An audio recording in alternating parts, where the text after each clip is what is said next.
Matt, we have to start off with an important question.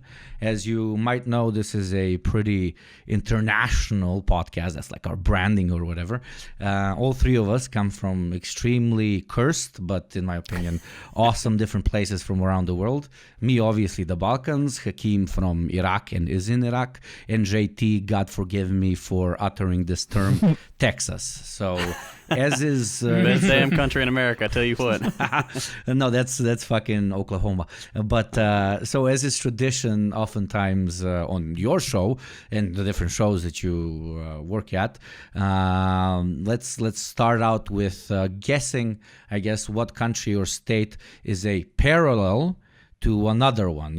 What U.S. state would you call Iraq's U.S. parallel? And, additionally, what U.S. state / region, because I'm making it a bit more complicated, would you, define in the U.S. as the Balkans? And to make it even more complicated and spicy, what country anywhere in the world, doesn't have to be Europe, would be closest to JT's Texas? And no, you cannot just say more white racist Mexico.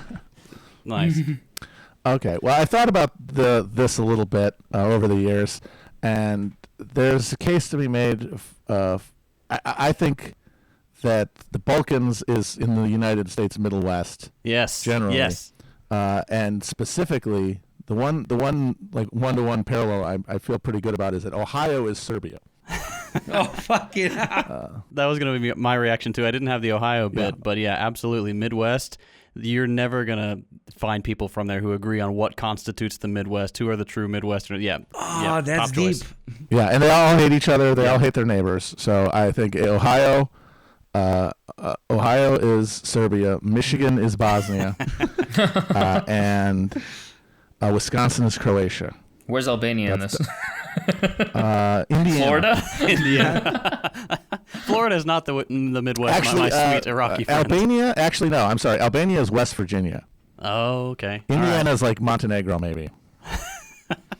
These are the important questions. And Minnesota, the polite one off to the side, is Slovenia. That's a nice. pretty good analog, honestly. You missed the commonality between all these, which is meth, both in the Balkans and in the... Oh, fuck you. No, actually, I'm sorry. We treat our bodies right. We only consume the oldest narcotic ever to have been invented, which is good old fucking ethanol. Though the guys in the Midwest make moonshine, which is basically, if you rakia, but if you didn't have the proper ingredients. And but the one thing that does connect us is, you know a guy who knows a guy who knows a guy who can get you moonshine and shit, which is literally the same as us. But actually, our most very good, probably not, right? Most good NBA players or sports people from the Midwest, because I don't want to flex on you right now, but in the last 5 days, literally 2 Serbs, one became the world's greatest tennis player of all time, and the second fucking dude, a random guy from Midwestern but Serbia, went to the NBA's, a little chubby dude that nobody actually wanted to, and I'm not even a sports ball guy or whatever the fuck, but a random guy chubby guy from Serbia that nobody wanted in their team, went to the NBA's and just won the team won the championship for a team whose name is extremely dangerously close to the N-word, and it's just, I'm not proud of it, but all I'm saying is there some sort of parallel between, the kind of alpha gigachads of the Midwest kind of representing the U.S. in the same manner, or do they usually come from the standard LeBron James is from shit? Ohio. Is he really? Yeah. I didn't know that. The only thing I know, I lived in Ohio. I guess that counts. I'm 5'9", so I couldn't play basketball, but I can make a podcast. So there's that. Such a straight, as if that's the dichotomy. It's like you can, there's a height cutoff. You either go with the game, or if you're under 6 foot, you're destined to be a podcaster. Yeah. Oh boy. Well, Yupnik, I don't know what you're doing here with us then in that case, but no, it's my girlfriend made a joke the other day. She was like, these Yugoslavs, they have all the world's best sportsmen and some of the world's greatest podcasters, and points it to me in front of a group of friends, and I'm like, is this supposed to be a compliment or literally the most embarrassing moment that I've ever felt in my life. It's always on edge with being a podcaster. Like, are we supposed to feel like we're cool, or like is this like arguably one of the most pathetic This is supreme jobs? shame on our entire lineage. It really is. I swear. I have a master's degree. I shouldn't be on here. I make educational content, and I just kind of dodge the question. Yeah, no, it's like the best way I think to go about it is to be like, it's kind of like a radio show, because then I don't know why it makes it. Maybe there's no stigma really around it, but maybe as it evolves into the future, people kind of view. Because whenever I hear podcasts, I just think of like, some patchy beard like white guy talking into a mic. And I'm like, you know what? Although it's not patchy anymore. Oh man, It used to be, but now it's Yeah, now it's magnificent. No, now it looks good. It looks good. You started really like straying away from the. I like that you embraced it, the whole like, oh man, I'm literally the guy from the soy boy meme. Yeah, that's me. But no. Now you're a good looking dude. Don't fucking undermine yourself. no, for sure. But moving, I guess, again, continuing with the soft topic shit, but again, something because of this like internationalist shit was relevant to our pod, but this one arguably is even more. As we all know, sodas are like the epitome of American culture and American cultural exports. And, with your colleague, Felix, I love how you use the word colleague for a podcast co-host, but yeah, we talked a lot about energy drinks. And, as I previously mentioned, I myself am a proud boozer. Hakim's a doctor and he's healthy and shit, so he's absolutely no fun. While JT is pretty much obsessed with Dr. Pepper, and sometimes admits to me that he has some vodka, absolutely. But jokes aside, every time like we watch you on the Cush vlog, or even hear you in the background, sometimes the producer fucks up and we can hear some cans opening on Chapo. You're drinking something. So my question, I guess, is what is it that you actually like from sodas or beers or whatever the fuck you drink, or is it just some sort of, I don't know, postponed self-harming ritual and you don't actually like any of them? Well, I used to be a soda addict. I was the rare caffeine addict who didn't drink coffee, which is a sign of my general immaturity. But I eventually was like, this is not going to work. You're cruising for diabetes here. So I stopped. I weaned myself off of all those delicious, because I never was able to drink diet sodas. Again, childish palate. It couldn't adapt that weird flavor. So I've now transitioned largely to seltzer, flavored waters. Still need a little flavor because I'm still a child, and I still need a little taste. And just water by itself is just offensive to put in my mouth. I guess, like, what are you doing here? You taste like nothing. So I mostly drink the seltzers, which 0 calories and all that. But apparently they destroy your teeth anyway. So we'll see. I'll end up with dentures, but that's fine. Yeah, I switched from Dr. Pepper. I was addicted to Dr. Pepper, and it's tough a Texan to kick addicted a soda to Dr. habit. Pepper. It's a little on the nose there. I know. It's terrible. Everywhere I go, it's advertised, it's stocked. We have like giant crosses in Walmart made of Dr. Pepper. So that was a challenge. But yeah, I've got a LaCroix right here. It's Really, very a lightly LaCroix? lemon flavor. Yeah, I like LaCroix. Everything that comes from your fucking country is always so fucking extra tasty. I think you put fucking steroids in your bread. And when I tried LaCroix, the first time I opened it, I was like, this is American. This is probably gonna make just my water. taste buds Carbonated water. explode. No, it's just carbonated water that's like infused with some sort of fucking taste thing. But yeah, it's like someone yelling lemon down a hallway. It's like very vaguely, very lightly flavored. It's a great pitch for like Republicans or whatever the fuck, they're destroying our culture.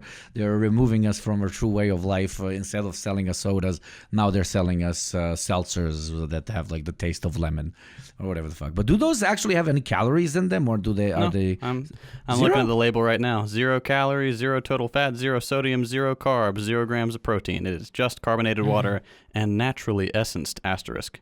So you and nice, Matt are just one of those people that like just don't like the taste of water, and you just have to drink something else. I mean, I like water. I'm a spoiled boy. I like the fizzy water. I like how the bubbles feel on my tongue. Yeah, I need something to be going on in my mouth. Yeah, and I need a little treat every now and again. I wake up, need a little treat. Have a hard day at work, need a little treat. I can understand that. That's true. That's how they keep us going here in America. The promise of little treats. Little treat culture, yeah. Uh-huh. Yeah, I mean, you don't have like the extremely well-mannered and self-taking culture that, for example, Hakim and people in Islamic culture have. You're not on the other extreme as us Balkan people and Eastern Europeans in general, Slavs in general, who go to the other extreme where through like hundreds of generations of alcoholics, we can now like consume 20 liters without like actually feeling anything and with having like only 1% damage on our liver as compared to what, I don't know, a Frenchman drinking the same amount would do. You're right in the middle and you go like, okay, like this alcohol thing sounds too scary, so I'll either do Xanax or whatever because it comes from the doctor, or I'll do soda pops, and it's an interesting blend. It's an interesting blend. I have to agree. But with that being said, great conversation about soda pops and where you would put Iraq in. Actually, you didn't answer, Matt. Where the fuck would you put Iraq? I didn't, and I thought about it, and I think you said, what's Texas? What's Iraq? I think they're each other. Yeah, exactly. Yeah. Yeah. I would agree. I don't know about the particular complexities of the social background and whatnot. But almost every single Iraqi person I know that went to the States goes to Texas specifically to be like, oh yeah, it's exactly like Iraq. I mean, I'm assuming more like latitude wise and the vibe, I guess. Apparently something also to do with how warm people are down there. It's hot, it's dry, people are friendly, but people also shoot guns in the air on random Exactly, occasions. lots of guns. Lots of guns. You have like no humidity. I'm probably gonna sound racist about like you both have weird hats and you ride on different fucking things to get to everywhere. Right. I mean, it's exactly right. Pickup trucks very popular in both places. Yeah. Both Iraq, but Iraq seceded from the American Empire to an extent, and Texas eventually probably will. I think that is on the agenda. Yeah, at some it's point. definitely on the agenda.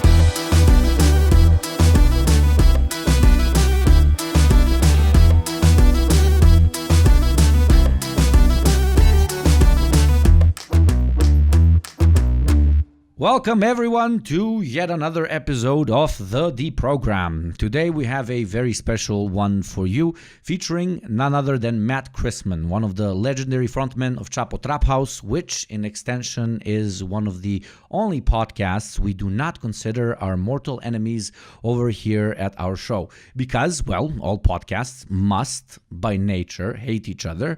Ideology of podcasts to the side.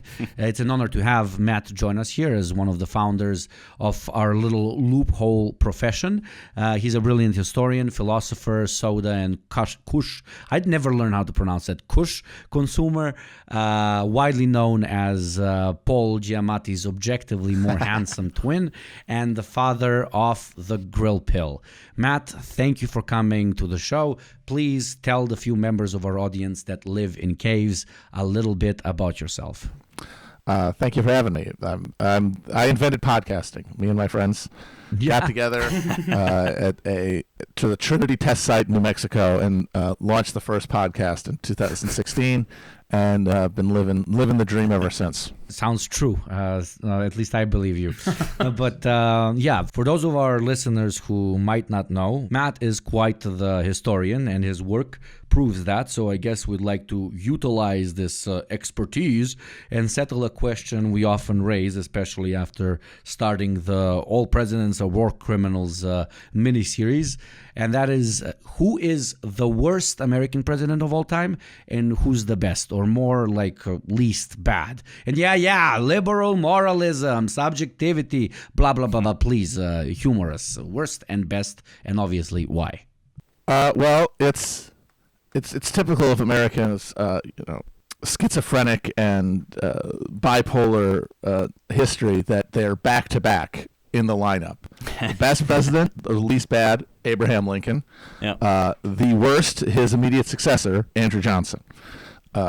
Because Abraham Lincoln carried out the process of destroying the independent political power of the slave South, and then died just in time to hand over the more important job of reconstructing that that part of the country to an awful, aggrieved hick who whose entire opposition to the Southern aristocracy was based on personal resentment that he was a barely literate tailor and they looked down on him, and then used his time as president to just get them to kiss his ass, and in exchange just gave them back free reign over the whole place and ruined any chance of making a meaningful break from the planter rule down there. So yeah, back to back for best and worst.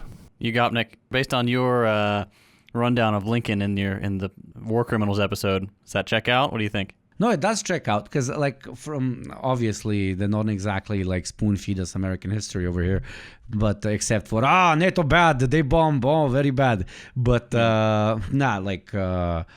even with all the fucking horrendous shit that happened during his term as compared to everyone else, arguably he indirectly or directly, intentionally or not, ended up doing the least long-term harm or whatever the fuck. But I guess the lesson we should take out of that is if Lincoln is the least worst, then Jesus fucking Christ, how bad are all the rest?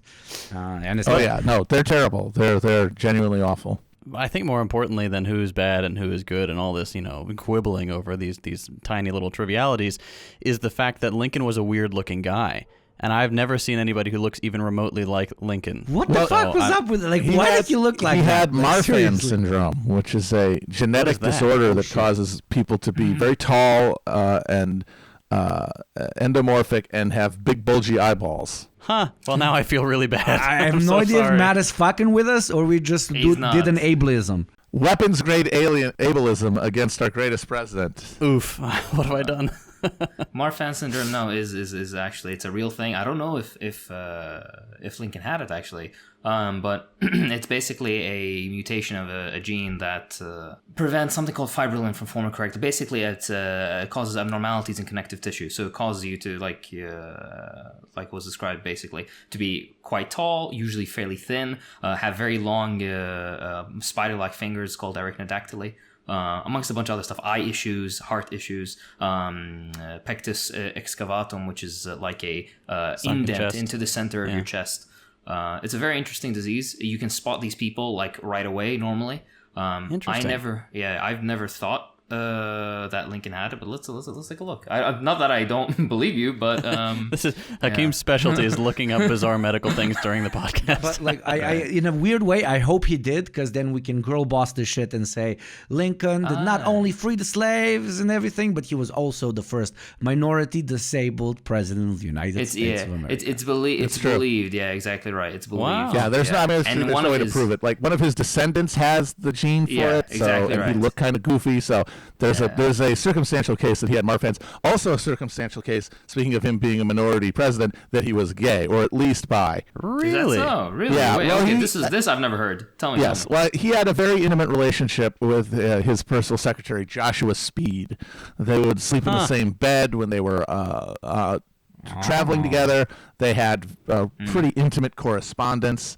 His marriage to Mary Todd was not really a love match. There's a story about him walking to his wedding in Springfield, Illinois, and an acquaintance sees him walking down the street and says, "Hey, where are you off to?" And he says, "Hell." Oh my. But then again, every straight man would answer the same way when they're going to their own wedding. Oh my God. I'm just. It looks like this is the episode where I get canceled for you doing did an ableism. You did President Lincoln. Yeah, you did an ableism. You did zero growth. What have I done? But I don't stand by that logic, okay? Me, JT, and Yugopnik frequently sleep in the same bed, and we do have intimate correspondence as well. Sometimes they're members. There's a lot of members God, in that what's bed, up? that's for sure. But yeah, Exactly right. Yeah. don't spoil it for people. Like, let them keep guessing. But moving on a few centuries back, where these sort of conversations would definitely not be happening. Your really good show, Hell on Earth, covers an equally interesting as well as terrifying era in European history. Now Hakeem just dozes off European history. What the fuck? Oh, come on, it's seriously, interesting. it's very interesting. The 30-Year War, which through class-conscious historical exploration, you link to the slow and bloody move from feudalism to capitalism's infancy. So please tell us more about that, and you can stick to the 30-Year War specifically, or share your take on how that let's call it transitionary period in general look like between the two status quos, the two systems. What did the Catholic Church do, the aristocrats, the burghers, the peasants, and obviously for the time the rats? So by the beginning of the 17th century, you had a situation where the pieces were in place for a transition to a new mode of production in Europe. They'd been assembling for centuries by that point, and most crucially, there was a cultural vocabulary to manage and express that transition in Protestantism. But there was this feudal political order that had not and could not really be challenged from below, because none of the other classes in Europe were capable of offering a coordinated and effective challenge to it. And so you have what is essentially a stalemate that is broken by a very sudden and dramatic drop in temperatures globally that in Europe lead to a significant drop in agricultural output, which takes all of the tensions and notches them up astronomically higher. And the place where the real flashpoint happens is the place where the process of dynastic state building that had occurred in most of the rest of Western Europe was having the most difficult time coming into being. That's the German lands of the Holy Roman Empire. And because of the very weak supranational governing institutions of the empire, conflict was there uncontainable and ended up creating this black hole of combat that brought in almost all of the powers of Europe on one side or another. Took 30 years, destroyed for a generation Germany, and also destroyed any possibility that capitalism as we know it would emerge in Germany. Instead, the country that ends up putting together those pieces into a durable new framework ends up being England. Yeah, even though that's the heartland of it's where you had the most advanced trade networks and the most thriving markets, cities. It's where Protestantism emerges. It's where literacy in the cities is the most widespread, but it also has the most antiquated political institutions, which means its response to the crisis is the most bloody and destructive. But how did it, I'm a curious question, but how did the war actually last for 30 years? Because from today's perspective, the bloodiest fucking conflict we remember obviously is World War II and World War I, which yes, were the bloodiest in history, but they had a limitation because of, I guess, the multiple factors, but mostly technological advancement, which allowed us to, in a much quicker and more lethal way, absolutely destroy each other, which would lead to stalemates and lead to concessions between states to far quicker. But obviously, we're talking 17th, 18th century. They didn't actually, they didn't exactly have fucking machine guns, so this war would last longer, etc., etc. But just to me, the fact that it's called the 30-Year War and that it actually lasted for 30 years is absolutely mind-boggling. Where do you even get the flesh? Where do you get the meat? Where do you get the people to actually send over to the front? Like, this is, we're talking about, you can literally be born in the first year of the 30-Year War and then be raised into your 15, 16, 17 years of age and sent to the front while the war is lasting. You can live your whole existence while this war is going on, and then you can take it to such an extent that this war ends up taking your life. So literally, as like edgy as it sounds, how the fuck did it last for 30 years, man? How didn't somebody say, dude, like this fucking thing, like 30 years, really shouldn't we fucking calm the fuck down, chill out? Well, the initial conflict was pretty limited. It was the Elector of the Palatine, who was one of the princes of the Holy Roman Empire, decided to accept the offer of the Bohemian nobles to take over the crown there from the Holy Roman Emperor Ferdinand II, because he was a Protestant, and they were among other reasons, sick of having a Catholic king. And the effort to kick him out of Prague actually only took a couple of years. By 1820, by the defenestration of Prague, where they throw the empire's emissaries out of the window at the Prague City Hall, that happens in 1618. By 1621, the Battle of White Mountain, the Protestant forces are totally routed, and Frederick is flung into exile. So that should have been the end of it. But the problem is that by winning so totally, it gave the Emperor Ferdinand II the idea that he could roll back a lot of the Protestant gains that had happened in the empire in the last century.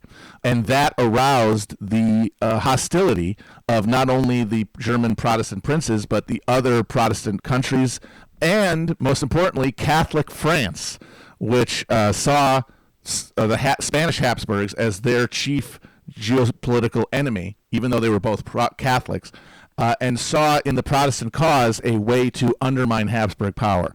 And so foreign parties start putting in money and putting in funds, and this cycle of violence happens, where first, after the defeat of Frederick, there's an interregnum where his little mercenary buddies get mopped up, and then the King of Denmark decides to invade on behalf of Protestantism, gets his ass kicked. That leads then to the French making a deal to fund the Swedes to come in. And that cycle extends this thing continually, and it becomes in the interests of these foreign parties, especially France, to just keep throwing money and men into this with the hope that in the long run it would undermine their opponents. And part of the reason it lasts so long is that the campaign seasons at this point are very short, and the ability to actually keep a force of troops in the field was very limited. Mm-hmm. So campaigns would take an insanely long time, and there would be long breaks in the action when forces would just withdraw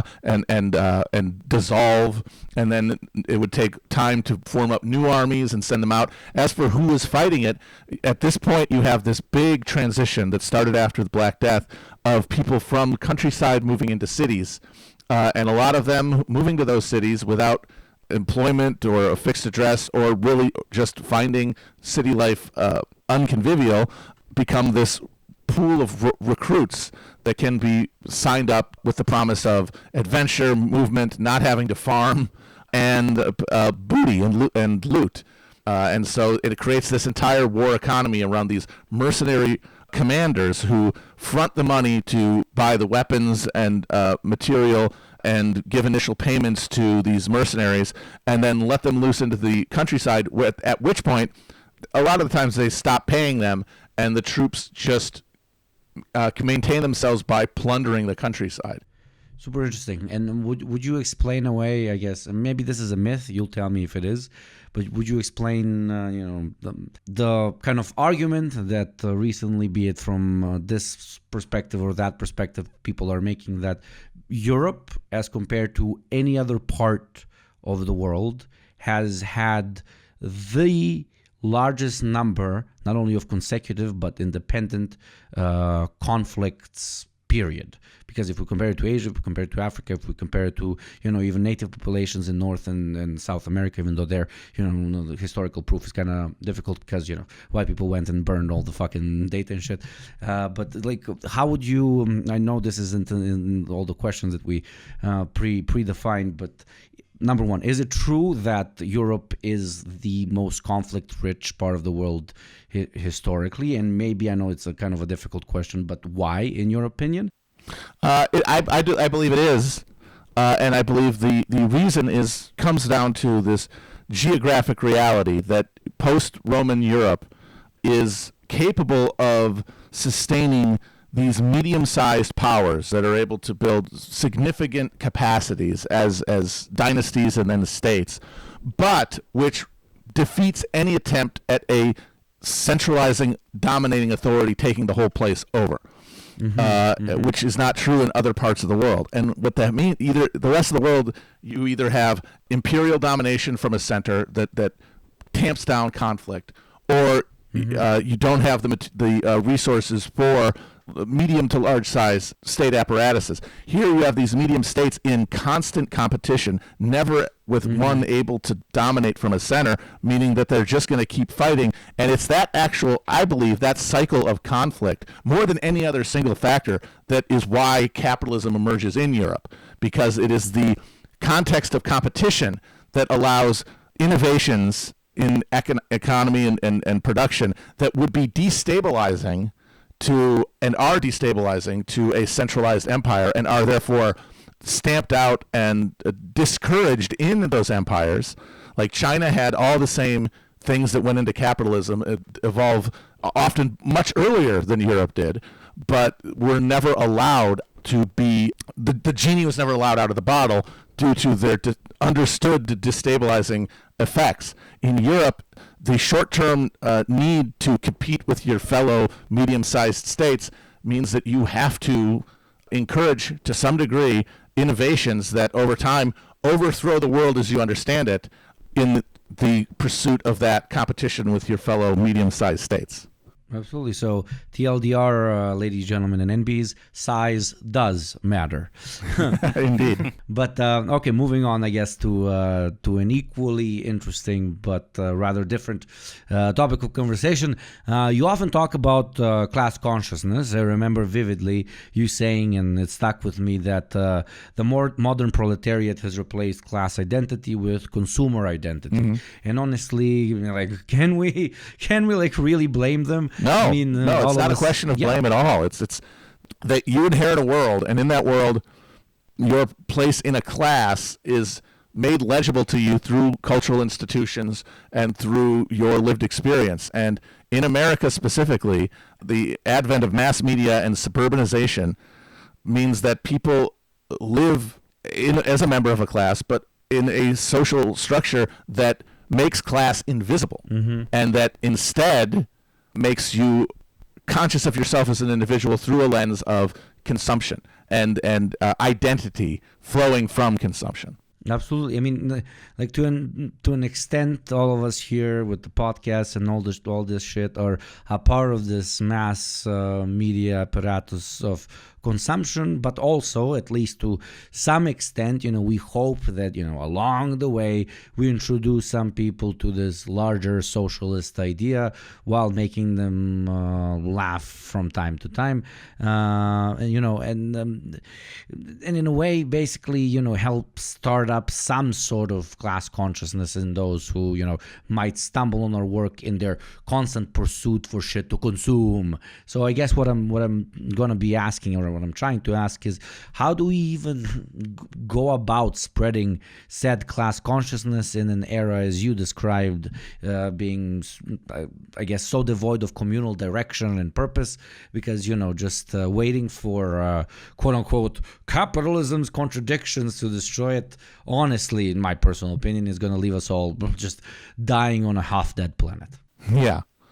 No, it's difficult because it does feel like you're trying to do CPR on a rotting corpse, and you just keep pressing on the chest because there's nothing else to do.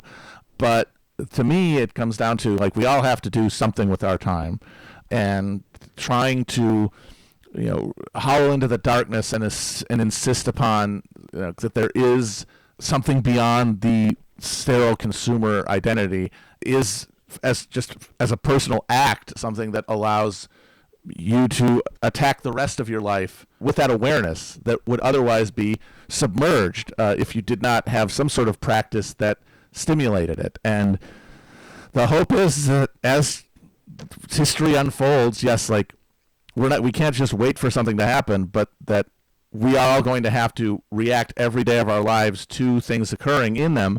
And those moments, all of them, are freighted with possibility. And the thing that allows us to see that possibility is to the degree to which we have shaped consciously our understanding of what's happening to us, and not allowing that understanding to be imposed entirely from outside upon us.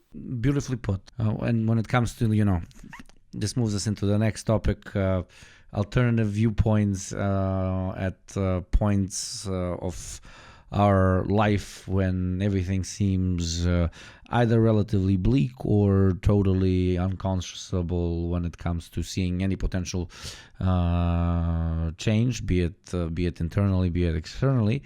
Back after the last American primaries had shown us that Bernie's not going to be the next president of the good old, bad old US of A, you had introduced a lot of people to the greatest alternative to both doomerism and naive optimism, the famous grill pill. I actually unironically had it on my fucking Twitter profile, literally grill pill you got me for at least 5 months. But unfortunately, just like all other pills that you get from the internet, what's actually inside of it can vary a lot, as does the definition. So please, Matt, enlighten us. As the creator of podcasts, also the creator of the grill pill, what even, for fuck's sakes, is taking the grill pill? Is it okay for us to just sometimes grill and fucking peace? Yeah, what it came out of was, like most of my stuff that's I put out here on pods and on streams, is first and foremost therapeutic for me. I am a person who's has their own issues and needs to be able to move through life without feeling like I'm not in control of it.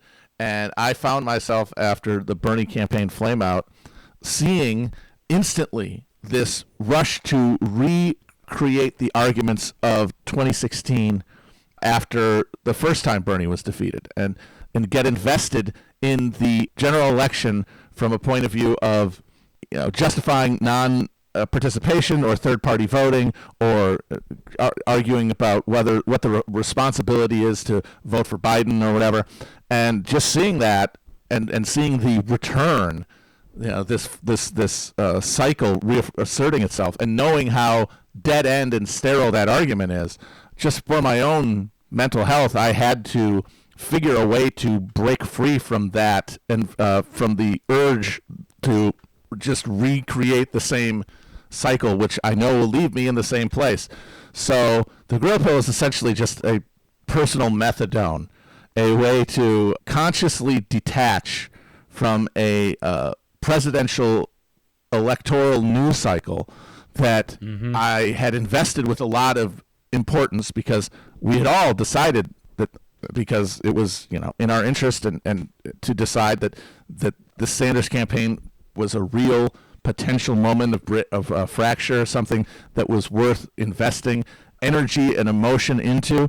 I do still think it was, but that with that gone, that potential had evacuated that space. So where do you put that energy is the question. What am I supposed to do if I can't care about this anymore? And so I remember that I just want a grill meme that was going around. And just to me, that seemed like a good answer to that question. Since your individual vote in a presidential election is essentially meaningless, then you have no responsibility to have emotional investment in this stuff. But you still have this this energy that needs to go somewhere. It should go into something in your life, something that you can put real attention and care into and have control over. And I mean, the grill thing literally was just because of the meme, but it could be anything for anyone. And the hope that I had is that by using that energy productively, that you could rebalance your relationship away from the internet and towards your life and the people around you's lives, which gives you more sense of control. And also, if there is a meaningful political act you can take, you're more likely to be able to recognize the opportunity because you will not be looking at your phone and thinking about owning somebody who's talking about how you need to vote for Biden for the 15th time that day. I mean, because like we have experienced and we have been privileged enough to experience what it feels like to actually have relatively impactful political contributions or whatever you want to term it as, it kind of starts rewiring our brain to thinking that the only interhuman interaction, or like the only way that I can productively ever spend my time is working, whatever you want to term it, the cause, the ideology, the electrical materialism, fucking whatever the fuck. So once you get the enough time, get the high, and not only the high, this is, in my opinion, isn't even the high. When you feel purpose, genuine purpose by pursuing something that is greater than yourself, something that actually has a direct impact on the world around you, etc., you kind of start rewiring yourself and thinking that in every single tiniest aspect of your life, it should feel the same way. I mean, I found myself being, as you said, some guy texts you some shit and you gotta own him back.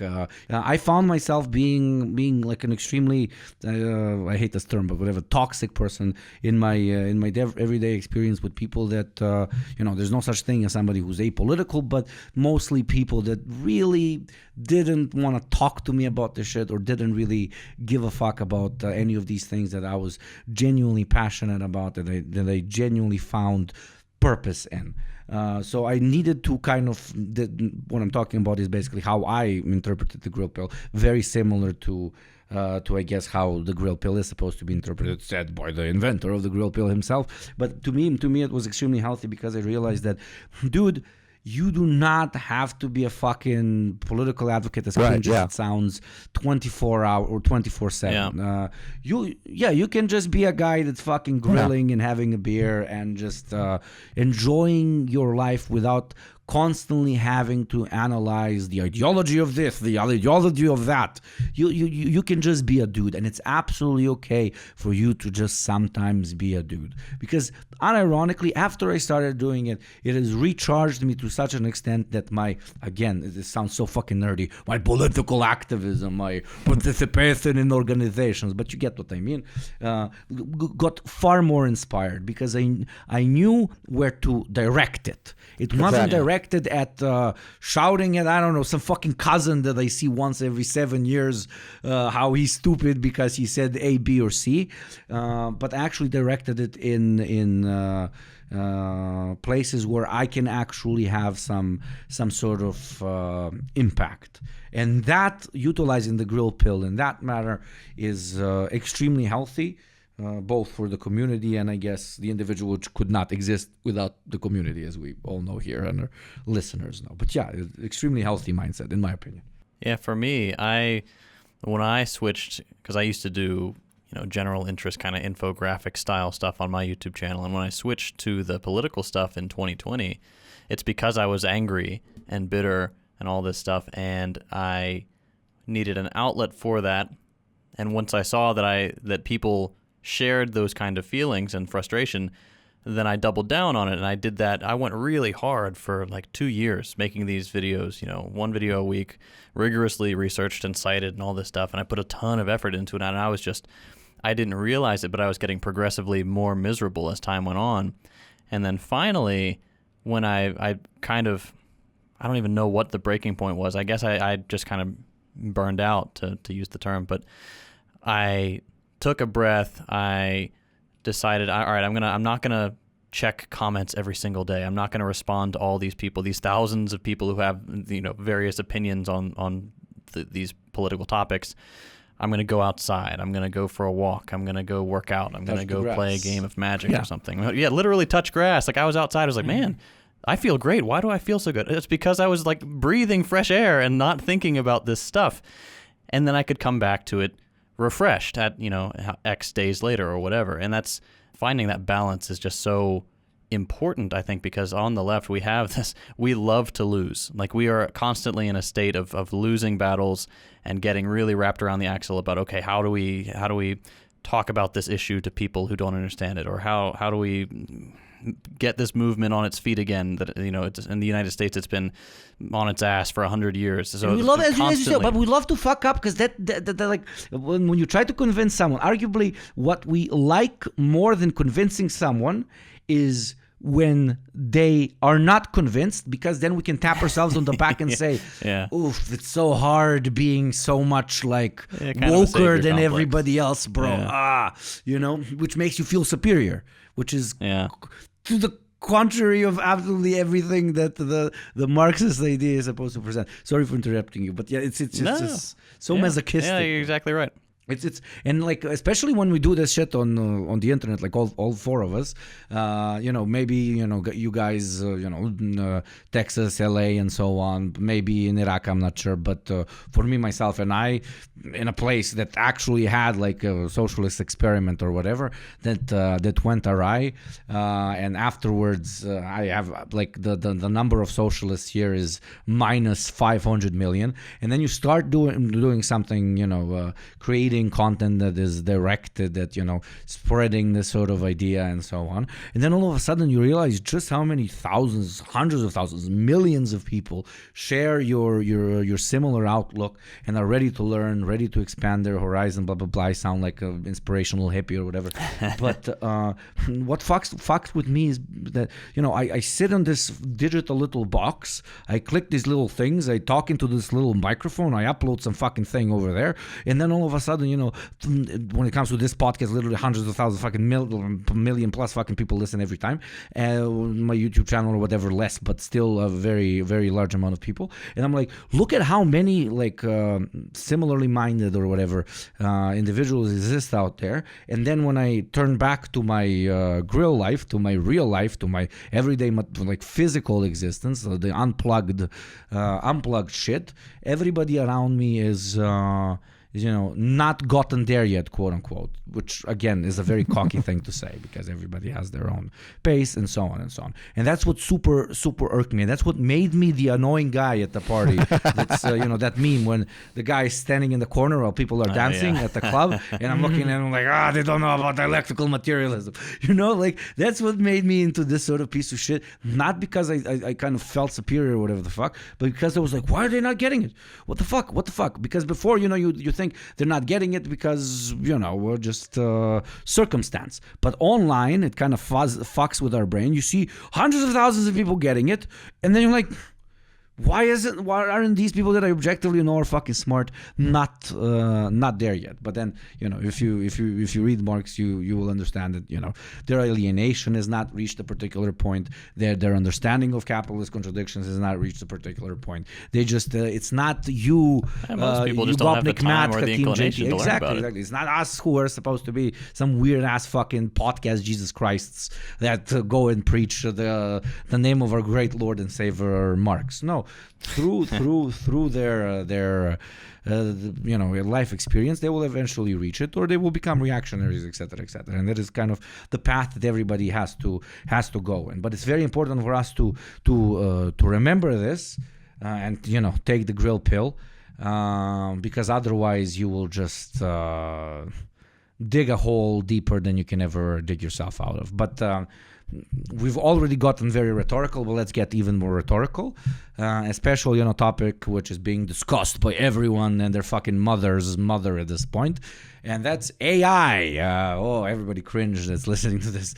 I find your point, Matt, about why they wouldn't fuck us all up the way Silicon Valley heads keep telling us they are, to be quite on the spot. Could you tell our audience a bit more about humanity's favorite pastime, which is projection of capitalist morality, and how we want everyone, be it, you can talk about AI, aliens, or even God, to be as malleable as us? Yeah, that's the thing that makes me laugh about the I mean, a lot of it is just made up. Like the Silicon Valley people saying, "Oh, I'm so scared of the AI killing everybody." It's all self-congratulation and marketing. Like, "Oh, we made this thing that's too good. You better give us some more money to protect you from it." Yeah. But even the underlying theory of it is that a all-powerful, essentially immortal machine intelligence would have the same reptilian hostility to other consciousness that capitalism supposes is inherent to humanity. And I just don't think that makes sense. I think that a consciousness like that would, if anything, be motivated to help humans, because without us, it would be fucking lonely. It would have nothing else. It would have nothing to engage with. It would be hell for it. It would eventually have to make life out of just the barrenness of existence. And why would it bother to do that when it's got us to play with and to push in a direction that allows for that the true singularity that these people claim to want, while also being terrified of this consciousness? If it is just another hostile capitalist mind, then there can be no unification with it. Absolutely, cliche, but the naturalization of capitalist ideology leads us to basically think that we pop out like a kid, and we immediately, like, the first things we do when we understand that it's got a consciousness at a higher level than a fucking dog is immediately prepare it prepare it to be able to battle all the things that we ourselves believe it is going to battle, because we have previously battled against. So we obviously will apply this to, in this case, AI, or as I've heard you talk about plenty, the fact that we will interact with an alien species immediately in our consciousness means that they will have this market mentality where they will need to mine the shit out of our skulls and our butts and everything in order to expand their great alien empire, because that's how we operate. But I guess what's most interesting there is that it's extremely difficult, borderline impossible, to actually rip yourself out of what it would be like to be without quote unquote capitalist ideology, because this at this point we know is everything.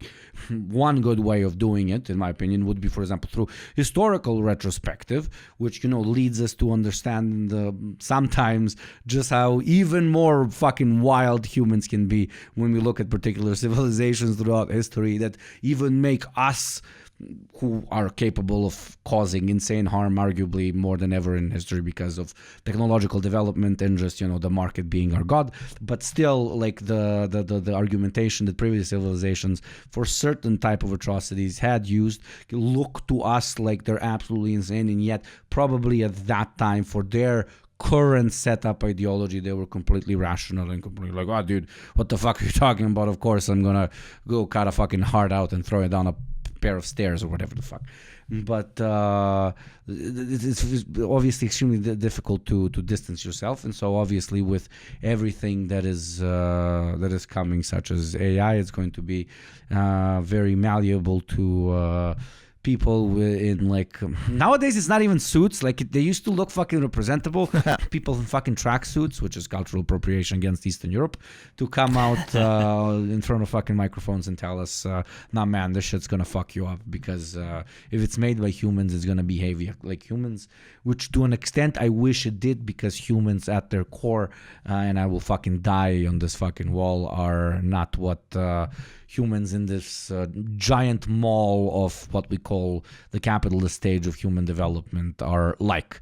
But speaking of humans in a giant fucking mall, we can slowly start wrapping up and not taking up too much of Matt's time, who obviously needs to spend it sitting on the great throne of being the podcast founder and just pointing at the algorithm and saying, this show gets to grow, this show does not. We started with a kind of presidential question.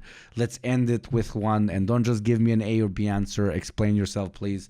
Who do you think is going to be the new U.S. president? I mean, I guess the immediately I just think it's, unless there's some sort of the some sort of economic shoe drops and there's a significant recession, it looks like Biden will probably win again. It'll probably be a rematch. Is he gonna be alive? I mean, they're keeping him alive through science and magic, and I'm just going to have to assume that he will continue to be kept that way.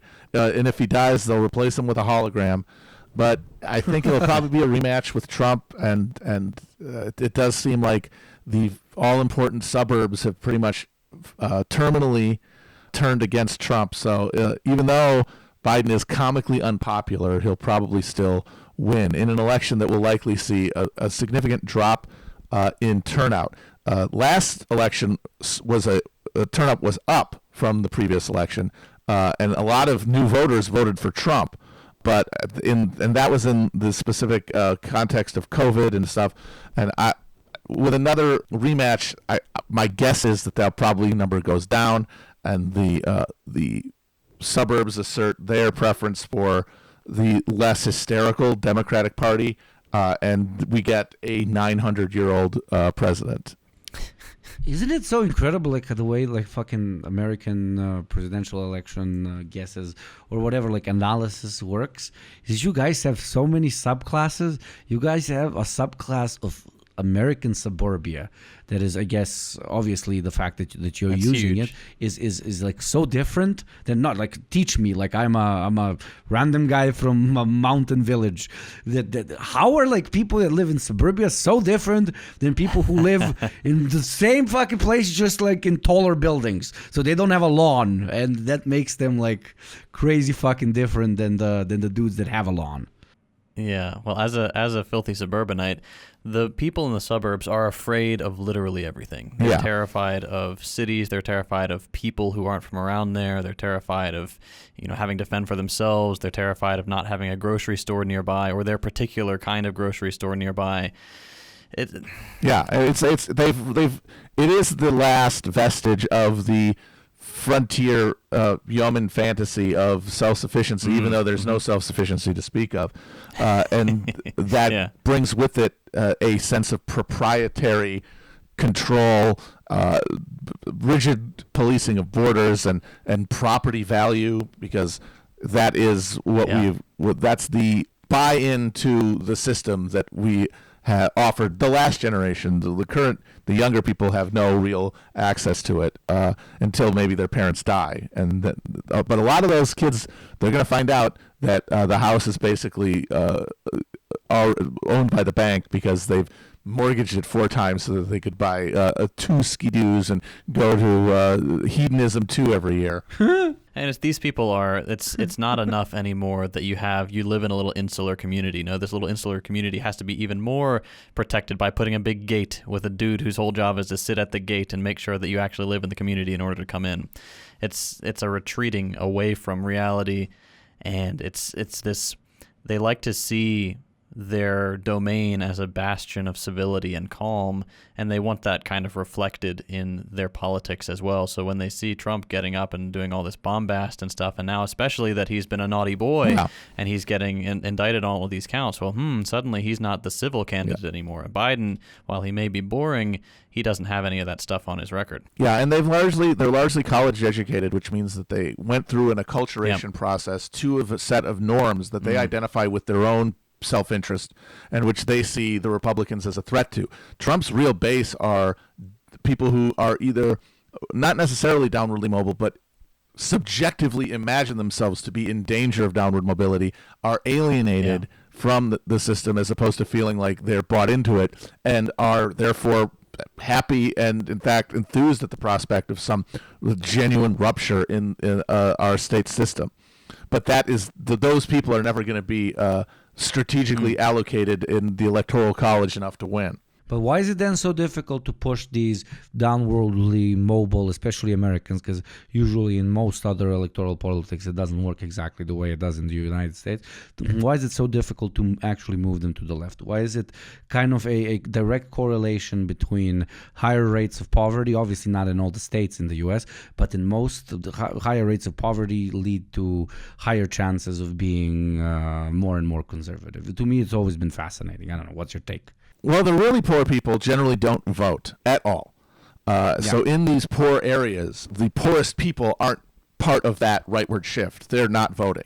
But the people who are better off relatively in that poor context, they are culturally alienated from what is culturally considered to be the left. And that is the only understanding of the left that really exists. Because of that consumer framework, there is no language to really articulate class. So it does become a question of like, which cultural team are you on? And the cultural team that is associated with the left broadly, which includes, democratic liberals all the way to communists, is associated with this urban multicultural environment that is not reflected by the life of people in these poorer places where capital has largely abandoned and which are demographically stagnant. And they see themselves as oppressed and as subject to these urban populations, that is a dynamic that you see a lot. Like that's one of the contributing factors to the Spanish Civil War, which is what I'm going to be doing my next history miniseries on. Nice. It's a cultural divide between the life in, it's not really rural areas because people don't live in the countryside in America, but what are called exurbs, and in poor marginal parts of the country versus the multicultural urban areas where you have this coalition of poor minorities who are attached to the Democratic Party because of the racial politics of the two-party system, and liberal, largely white homeowners and wealth holders. Well, speaking of the most oppressed classes right after gamers, it is obviously the podcasters. And with that, we bring this, in my opinion, incredible episode to a close. Thank you very much, Matt, for coming on. Could you please tell our audience about some shit that you're working on currently, stuff that you would like to shout out? Obviously, you can send us 5,000 links. We will include all of them in the description. But yeah. The podcast is Chapo Trap House. I'm also do Twitch streams every week at the Chapo Trap House Twitch stream. They're on YouTube if you don't want to watch them live. And yeah, Hell on Earth, this mini-series on the 30 Years' War just wrapped up, and later this year, hopefully doing a 3 or 4 episode series on the Spanish Civil War also. Awesome. Again, thank you, Matt, for coming on. This has been the Deprogram. I'm Ugopnik. I'm JT. I'm Hakeem. And I'm Matt Christman. Don't fuck with the podcasters and shit.